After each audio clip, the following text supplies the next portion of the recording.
So, today we're going to be talking about finally, finally, it's here, it's done.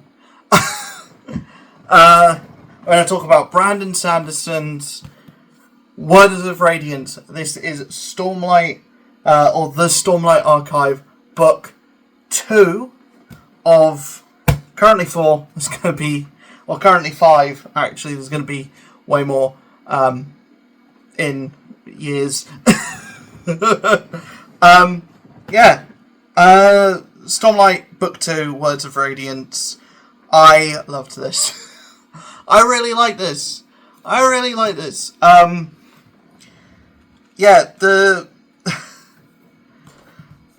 start off by saying that this book is just damn cool, man.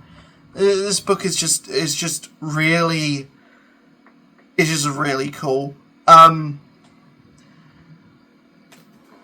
We'll get back to that at the end. But yeah, where the first book was all about kind of Kaladin and Dalinar, and those two characters coming together. And it was all about Kaladin and his depression, and him, and finding out why he is the way that he is, and how he gets to where he gets to at the start of that book. This book is all about Shallan, and how she gets to where she is. And we got a bit of Shallan in the last book. Of the 3 big protagonists of the last book, she got the least amount to do. This book gives her everything to do. This book makes her basically the most important person in the story so far. Dalinar takes a major seat back. Kaladin gets stuff to do, but he doesn't really have much of an important role until the end of the book, until the big climax. This is definitely Shallan's book, and that comes with blessings and it comes with caveats as well. Shallan as a character is one that will probably annoy a few people because she is very optimistic, and the tone of this book is much more on the bright side than this. This is where it's kind of bridging into almost like MCU style humor. How that would work in a book. You've got to read this to kind of answer that question.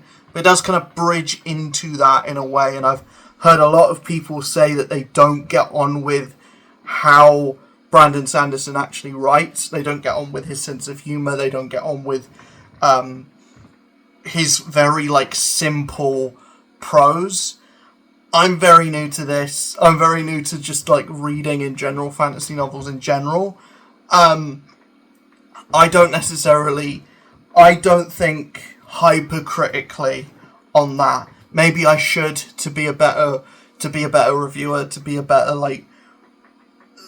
to talk about these with more of a critical eye. But as far as I'm concerned, if the story has me hooked, then I'm kind of on board. It doesn't matter if it's written in the most Shakespearean, the most colourful way possible. It doesn't need to be that for me to get on board with it. In fact, I'm probably more on board with something like this than The Witcher, because the language is a lot more similar to what I would expect in a modern movie per se. And I can see scenes in this and even going back to Mistborn, I could see things in that, how they would be represented in an adaptation, or in any capacity like that, or in a movie or a TV show. I could see how certain scenes would be adapted in that way, and they do feel like things you would see in a movie or TV show. where I think the issues with this, and it's kind of been an issue with every Brandon Sanderson book that I've read, and I think this might be such a thing as to where I shouldn't even have to mention this. Everything happens at the end. Basically the first 800 pages is set up to the final 400 pages. Like, out of this whole book, probably this much is actually important story that's like gonna lead into what happens in the next book, or that's probably where, I mean, everything in the book is important, but when you start getting the big reveals, is like, you're like, this is how much book I have left, and I still am like, and there's still like 300 different things you're waiting that need to be resolved. There's so many plot threads that have been opened up, and you've got this much book left to close everything and have a climax and have a big, like, battle, essentially. And Sanderson makes it work, and he makes the pacing of the book feel like slow, you're down a waterfall. And it works for the way that he's writing the books, and now I've read 5 of these, so I know what to expect going into a Sanderson book. And with this, it's definitely the coolest of the bunch so far. Like, none of the Mistborn books, and none of the Way of Kings didn't have me, like, thumping the air with how cool the climax of this book is. And that is all, and, like, Kaladin's battle with the assassin and White is like, no better word than epic. This is just a really fun, cool ending to this book, and it's the best ending of a Sanderson book, in my opinion. And it's not the ending of the series, it's just a tune in next week, folks, kind of thing. Well, it's not even that. I'm going to try to keep it spoiler light, even though I did kind of give a spoiler to what the whole climax of the book is. But essentially what this book is about is, at the end of the last book, there are going to be spoilers to The Way of Kings, because this is the second book in the series. It's hard to talk about this without giving away anything that happened in the last book. It's impossible to do that. So, as I get further and further into this series, just know that there will be spoilers for previous books in there. Where we start this book off, the assassin in White, we found out who's pulling his strings, and it was Taravangian, who's this kind of who's the king of Kharbranth. He's seen as this kind of like kindly old man, but he's actually he's kind of got machinations of his own, and his machinations involve getting the assassin in White to kill certain figures to line up to some kind of machination that Taravangian is kind of leading towards. And the person that he's told to kill is Dalinar. Meanwhile, Dalinar, now we're seeing at the end of his visions of visions of the past, he's seeing like numbers being written on doors of like a countdown, and he's like, right, I've got to do what I need to do before this countdown reaches 0, before we have 0 days left. And that carries throughout the whole book. Meanwhile, we have Kaladin, who has been rescued from slavery. Bridge 4 has been brought into Dalinar's kind of like army, and he's struggling with where his place in the world is. Whether he's going to be a surgeon, a bridgeman, a soldier, what he's going to do. He's been tasked with being a guard and having Bridge 4 be guardsman for Dalinar and his family. He's not getting on with Adolin. The relationship between Kaladin and Adolin is really great. It's just great. When Shallan gets brought over into the Shattered Plains, she's brought over to marry Adolin, and there's no kind of like budding relationship between Kaladin and Shallan until they're stuck in the Shattered Plains together. And that's where I start to kind of be like, I don't like that there's this implied love triangle. Or it's implied that after spending time together, yeah, I would get that this would be a bonding moment of these two to kind of get past their hatred of each other and to become and to have more of a friendship with each other. But I wouldn't have expected, or I thought it would have been too predictable for these two to kind of like get a romantic admiration for each other. And that's where I kind of think that's my only real gripe with this book, is Shallan starting to have affection towards Kaladin, and this kind of just like messying of Shallan and Adolin's relationship. It doesn't become a problem in this book. I can see it becoming a problem in the next one, and I've heard a lot of people say that book 3 is their least favourite in the series. If that's a big part of book 3, that might be a problem for me. The whole love triangle thing, the whole like team Edward or team whatever is the other person's name is, that kind of thing for me never really like is something that I get into. Shallan as a character gets a lot more to do in this, and we understand her as a character, and she's the best character in the series in my opinion. Dalinar is like up there for me.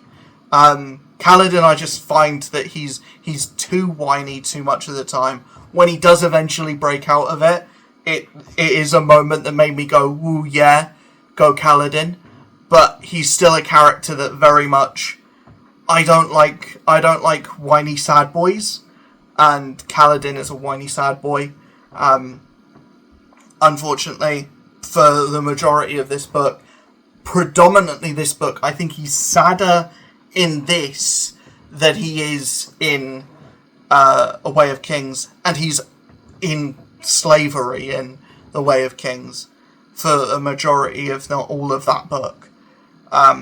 In this, he's actually got freedom, and he's sad because he's got freedom and he doesn't know what to do with it, or he doesn't think he's worthy of it. And you know, no matter how many times people call him out on it, or people just say, right, you're an actual asshole, or you're a hypocrite. If you're not an asshole, you're a hypocrite, at least. Then, you know, he doesn't really learn his lesson until the final pages of the book. And even then, there's still enough of a grey area for him to do more learning in the next book. I guess that's a part of having a series. But you would think that there would be a different point of growth, or a different arc for a character to have in each book. Like the first book, his arc would be from going from like slave to savior of the bridgeman, and then the second book could be finding out how he would finding out what kind of person he wants to be when given freedom, and then the third book would be something else, and it does lead into the third book being something else, as well as also, dealing with being a hypocrite. Because, and big spoiler, by the end of this book, Kaladin becomes a Light Eyes, and his whole thing throughout the majority of this series has been hating on the Light Eyes for good reason, but hating on them, and now he's become one. And he saw what happened with Moshe when Moshe became a Light Eyes. He doesn't understand that Moshe has been duped, but he saw what happened with Moshe when he became a Light Eyes. And he's just like, what if that happens to me? What if I lose all semblance of who I am and my moral code now that I'm a Light Eyes? But you've seen with Dalinar that you can still be a Light Eyes and have a moral code. You've seen with Adolin that you can be a Light Eyes and still be a decent person and not, not be, bigoted and hateful. And you've seen with yourself that you can be bigoted and hateful and be a Dark Eyes. So yeah, it's interesting. It's interesting where he is, but this kind of like where we end the book. I want to get into another kind of issue with something that I've noticed throughout a lot of Brandon Sanderson books. They're all huge, but they all kind of exist in the same place. A lot of Mistborn takes place in one city. It's not until the last book where we're in between two cities, or in between three cities. And that's why Mistborn is my favourite one of those three. It's because there is enough difference between, there's enough change of scenery. The whole of this book, basically the whole of it, takes place on the Shattered Plains, or in Dalinar's war camp, or in Sabriel's war camp, or Saberiel's war camp. I didn't know how to pronounce that character's name, but a lot of it happened there. It's only in kind of the intervals, or the intermissions, where there's any kind of like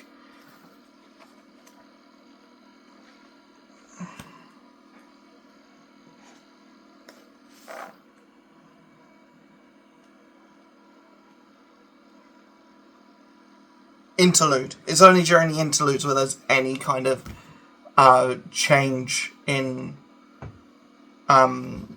is there any change in scenery, and even then, a lot of the intervals themselves take place on the Shattered Plains. So it's interesting. It's interesting in that way, and it's just something that I don't necessarily get on with, because I find it a little bit hard. A change of scenery every so often would help make a long novel feel less long.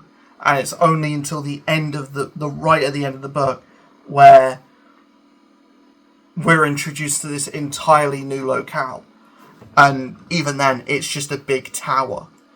I'm interested to see, and also what I've heard about the third book is that the third book primarily takes place in this big tower, and I'm interested in the next book because it does set up that Kaladin is going to be in a different place to everyone else, geographically speaking, and that's what interests me the most, is that there's going to actually be different locales in the next book.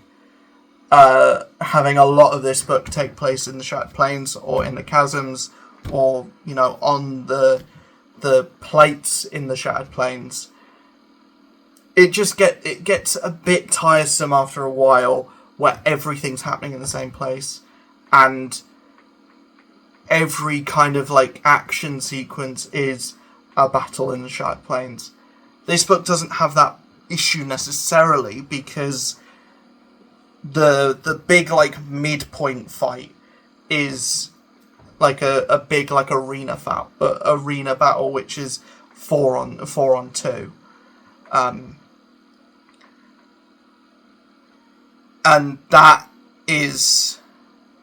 that's kind of more of an interesting fight than the fight at the end. The fight at the end is just cool. It's just really cool, because it feels like something out of an anime, like Kaladin and the Assassin in White just riding the wind, kind of battling each other while there's chunks of like rock flying at them that they're kind of bouncing off of. It's a really fun fight to read, and the visual is very strong, and that's what Brandon Sanderson's really good at, is during fight sequences being able to see and envision the words on the page.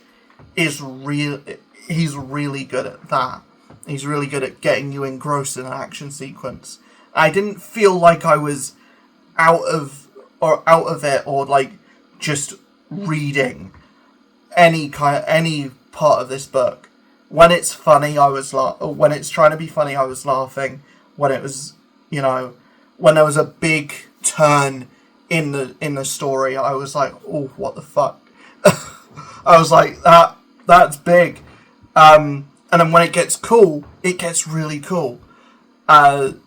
It's just, my issues with this book are issues that I've had with Brandon Sanderson in the past, and I've found that there is maybe this is just me. Obviously, in a lore point of view, this is different to Mistborn, but in a grand scheme, and obviously the main character in Mistborn is female. The main character in this is male, and there are a lot of a lot of differences between Shallan and Vin.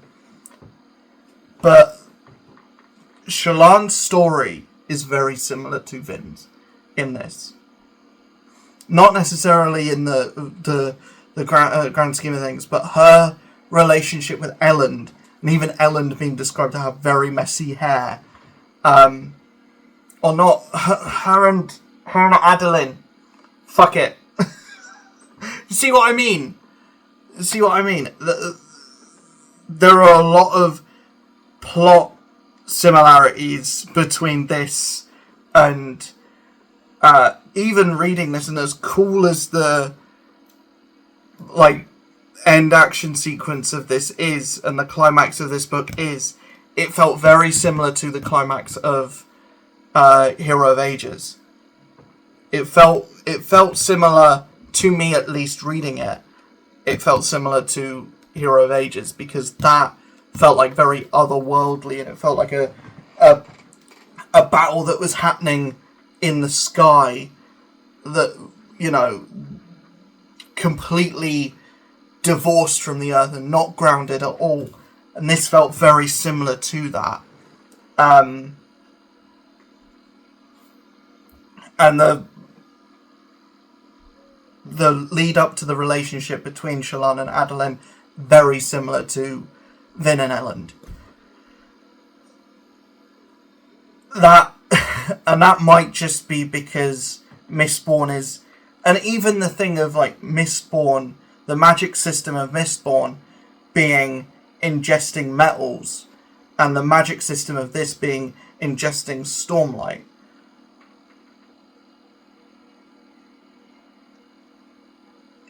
Seems very similar. It's not like different types of Stormlight give different abilities.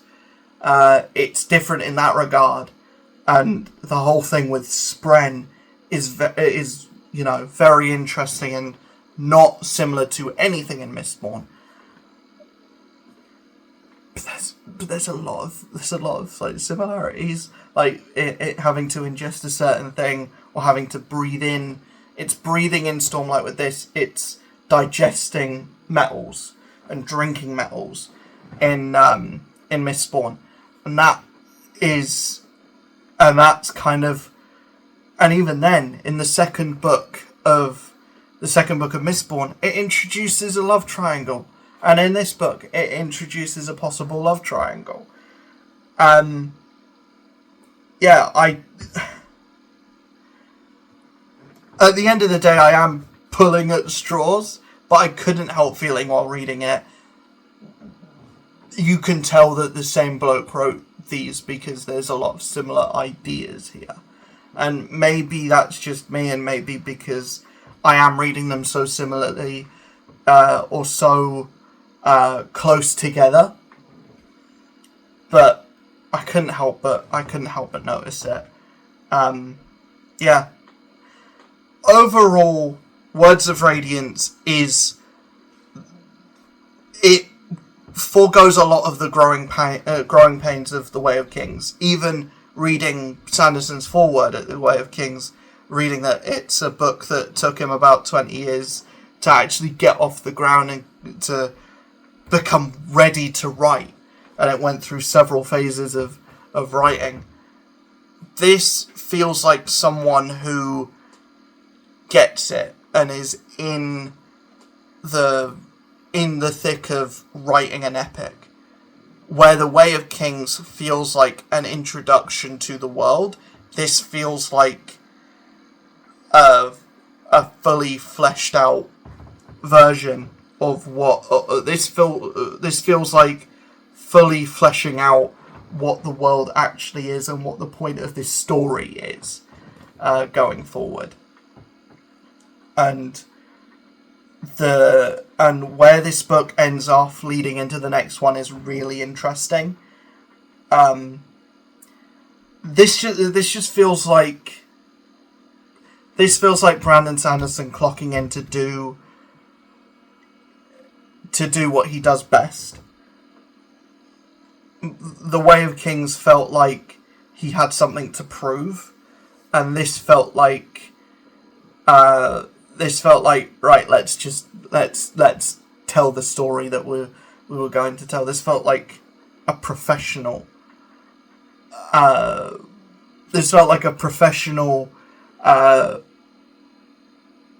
bit of work. This felt like a professional wrote it, not someone, with something to prove, if that makes sense. And obviously the Way of Kings came out when Brandon Sanderson was already a professional and had already written Mistborn and already got awards and this, that.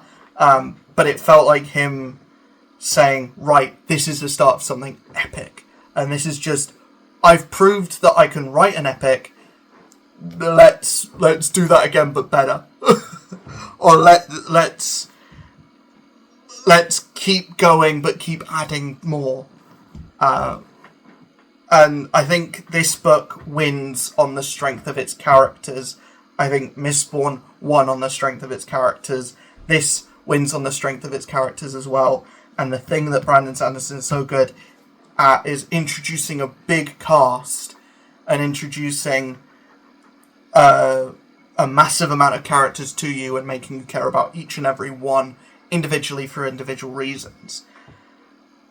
Words of Radiance is really good. I highly recommend seeking out the Stormlight archive and giving it a go, even if you've heard things about Brandon Sanderson's writing style that may put you off. Give it a go, because take it from someone who's a complete novice in the novel space. This is amazing. It's great work. And I'm really excited to get more into this series. I'm fully in now. I'm fully invested. I was fully invested after 1,000 pages of The Way of Kings. I'm now even more fully invested after 2,000 pages. 2,200 pages, actually. But yeah, the next book is a novella. The next book is, what is it? Freaking Edge Dancer. The novella. I'm excited to read a book that I can hold without my hand aching, without my without my arm wanting to give out because it's been holding a 1,000-page book for an hour. I'm excited to read a book that doesn't feel like a workout to read or to hold. But yeah, that's kind of about it. I really enjoyed the series and I recommend it to a lot of people. To anyone that's interested in fantasy, sword and sorcery. If you want like something that feels like the modern day Lord of the Rings, this is definitely it. This is kind of the closest thing to Lord of the Rings if it was written in the modern day. Even though the plot is completely different, it's not even like a chosen one story in the slightest. Maybe Kaladin is a chosen one, but it doesn't portray itself in that way, necessarily. It might follow that trope, but it doesn't follow the tropes that surround that trope. Yeah, I will see you guys in the next video. Hopefully you enjoyed. The next video we'll be talking about Superman. I'm going to see it on Monday.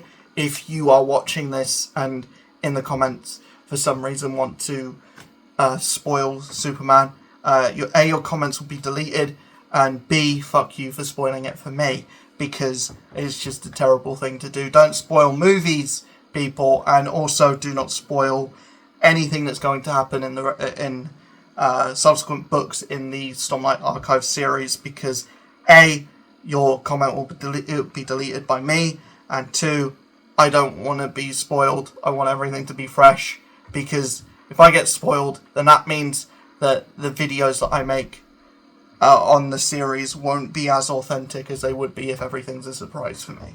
And you guys obviously want the most like authentic reviews or ramble sessions as possible. That's it. I'll see you guys in the next video. Hopefully you enjoyed.